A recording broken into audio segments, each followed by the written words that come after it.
Hello student. आज हम बात करते हैं आयनिक साम्य की, जिसमें सबसे पहला टॉपिक है विद्युत चालक, जिसको इंग्लिश में कंडक्टर बोलते हैं। तो कंडक्टर क्या होते हैं, विद्युत चालक क्या होते हैं? ऐसे पदार्थ जिनमें विद्युत धारा का प्रवाह होता हो विद्युत चालक कहलाते हैं। धातुएं, मिश्र धातुएं विद्युत चालक होती हैं। इसके साथ साथ अम्ल, क्षार और लवण के जो जलीय विलयन होते हैं वो भी विद्युत चालक कहलाते हैं। इस प्रकार से हम कह सकते हैं कि विद्युत चालक दो प्रकार के होते हैं। विद्युत चालक दो प्रकार के होते हैं। पहला है धात्विक, जिसे हम इलेक्ट्रॉनिक चालक के नाम से जानते हैं। दूसरा है विद्युत अपघट्य पदार्थ। ये दो प्रकार के विद्युत चालक होते हैं। अब पहले बात करते हैं धात्विक। जैसा कि नाम से पता चलता है कि धातु का होना धात्विक चालक कहलाएगा, इलेक्ट्रॉनिक चालक। इसमें होता है क्या, धातुओं में उपस्थित जो इलेक्ट्रॉन होते हैं वो विद्युत धारा के प्रवाह का कारण बनते हैं। यानी कि इलेक्ट्रॉन ही विद्युत को एक स्थान से दूसरे स्थान तक ले जाते हैं, वो कैरियर का कार्य करते हैं, इसलिए इसे धात्विक चालक कहा जाता है। चालक जिनमें इलेक्ट्रॉन विद्युत वाहक का कार्य करते हैं धात्विक चालक या इलेक्ट्रॉनिक चालक कहलाते हैं।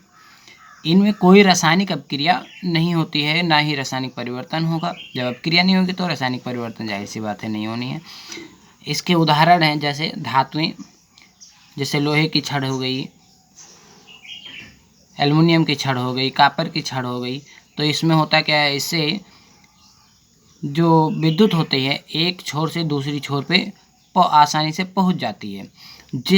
और इसके विद्युत के प्रवाह का कारण क्या होता है, इसमें इलेक्ट्रॉन होते हैं, धातुओं में इलेक्ट्रॉन होते हैं जो कि विद्युत का एक स्थान से दूसरे स्थान तक संचालन करते हैं। इसी प्रकार से मिश्र धातु हो गई तथा ग्रेफाइट, जो कि अधातु है, कार्बन की छड़ है, लेकिन ग्रेफाइट में ये गुण पाए जाते हैं, अतः ये भी ग्रेफाइट एक धात्विक चालक है। दूसरी अगर हम बात करते हैं तो वो होता है विद्युत अपघट्य। आपको बताया गया धात्विक चालक जो हैं इसमें इलेक्ट्रॉन विद्युत वाहक का कार्य करते हैं। विद्युत अपघट्य पदार्थ को जब विलयन बनाते हैं किसी पदार्थ का, तो उसमें इलेक्ट्रॉन तो होते नहीं हैं, उसमें होते हैं आयन। तो यहाँ पर विद्युत अपघट्य जो पदार्थ होते हैं उसमें जो हैं आयन जो होते हैं विद्युत वाहक का कार्य करते हैं। जब आयन विद्युत वाहक का कार्य करें तो वह पदार्थ विद्युत अपघट्य पदार्थ कहलाता है। विद्युत अपघट्य ऐसे चालक जिनमें मुक्त आयन विद्युत वाहक का कार्य करते हैं विद्युत अपघट्य या विद्युत अपघटनी चालक कहलाते हैं। दोनों में अंतर है, केवल उसमें इलेक्ट्रॉन विद्युत वाहक का कार्य करते हैं और इसमें मुक्त आयन।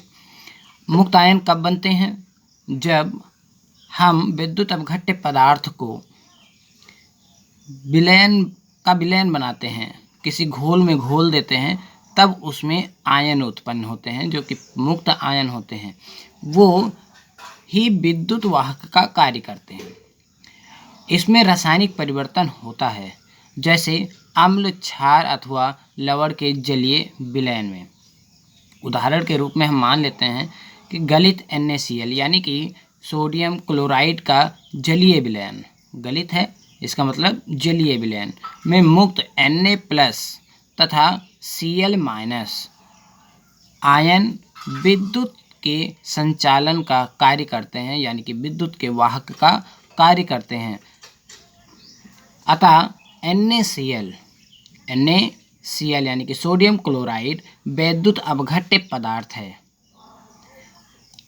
जबकि ठोस NaCl विद्युत के अचालक हैं। यानी कि जब ये ठोस अवस्था में होते हैं तो इस पे आयन नहीं, स्वतंत्र आयन नहीं होते, ना तो ये प्लस में होता है और ना Cl- में होता है, इसलिए ये विद्युत वाहक का कार्य नहीं करते हैं। परंतु जब ये जल में घोले जाते हैं तो ये मुक्त अवस्था में Na+ सोडियम धनायन तथा क्लोरीन ऋणायन उत्पन्न करते हैं, जो कि विद्युत वाहक का कार्य करते हैं। अतः इस प्रकार के जलीय विलयन को विद्युत अपघट्य कहा जाता है तथा सोडियम क्लोराइड जो कि पदार्थ है, जो कि जल में घुला है, यह विद्युत अपघट्य पदार्थ कहलाएगा। जैसा कि विद्युत अपघट्य पदार्थ के बारे में हमें जानकारी मिली, उसी प्रकार हम विद्युत अनपघट्य पदार्थ को भी डिनोट कर सकते हैं। कैसे? ऐसे यौगिक जो द्रव अवस्था यानी कि जलीय विलयन में विद्युत वाहक का कार्य नहीं करते हैं, क्योंकि इनके घोलने पर कोई भी मुक्त आयन उपस्थित नहीं होते हैं, इसलिए ऐसे पदार्थों को, यौगिकों को विद्युत अनपघट्य कहा जाता है, जैसे अल्कोहल, क्लोरोफॉर्म आदि।